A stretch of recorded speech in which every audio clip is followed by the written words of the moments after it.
Assalamu alaikum wa rahmatullahi wa barakatuh, barkanmu da sake kasancewa cikin wannan shiri.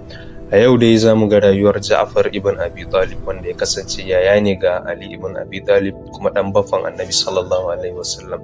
Ya kasance jagora ne wanda jarumta da kuma sadaukarwarsa ta sa ya samu babban mukami a aljanna. Ja'far na daga cikin farko-farkon waɗanda suka musulunta, duk da lokacin musulunta yana zuwa da kalubale kala-kala. An san shi da fasahan magana, kyautatawa da kuma jarumta. A lokacin da ake azabtar da musulmai, har Annabi sallallahu alaihi wasallam ya umarce su da su yi hijira zuwa Abyssinia. Ja'far ya kasance shine shugaban wannan tafiya.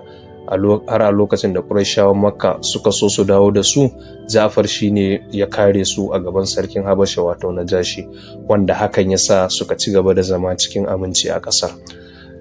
Ja'far ba su dawo Madina ba sai a shekara ta 7 bayan hijira. Hakan ne yasa bai da yawa daga cikin manyan yakuna ba tare da Annabi sallallahu alaihi wasallam. Amma watanni kaɗan bayan zuwansa ne kuma ya taka gagarumar rawa a matsayin ɗaya daga cikin jagororin yakin Mu'ta, wanda aka yi a shekara ta 8 bayan hijira, inda Annabi sallallahu alaihi wasallam ya tura sojoji mutum 3000 kamar yadda muka ambata jiya. Ja'far ya kasance shine jagora na biyu bayan Zaid bin Harith. A lokacin da Zaid ya shahada, Ja'far ya karbi ragamar jagoranci, ya kutsa kai ya shiga fafatawa da abokan gaba wanda sun kai kusan mutum 100,000. Ya yaƙi cikin jarumta sosai, yana rike da tuta a hannun dama, yana yaƙi da ɗayan hannun har aka yanke hannunsa na dama. Ya dawo da tutar hannun hagu, ya ci gaba da yaƙi, aka sake yanke na hagun ma. Ya rungume tutar, ya ƙi barinta ta faɗi saboda ƙarfin imani da jarumta irin tashi, har sai da kafirai suka kewaye shi da takubba da masuna har ya yi shahada.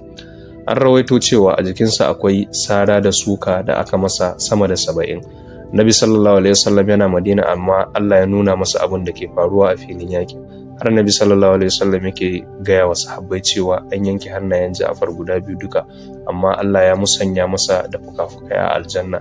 Shine ake ce masa Zuljanahain, wato mai fuka-fukai biyu. Matsayin Ja'far yana nuna mana jagoranci haɗe da fasahan zance, jarumta da ƙarfin imani. Ya nuna mana yaƙi a tafarkin Allah da cikakken yarda ga Allah, duk da ya bayyana cewa kamar an fi ƙarfinsu. A wannan wata na Ramadan, yayin da muke juriya wurin bauta, mutuna da Ja'far, jagora wanda ya sadaukar da komansa saboda Allah, jikinsa da rayuwarsa gaba ɗaya.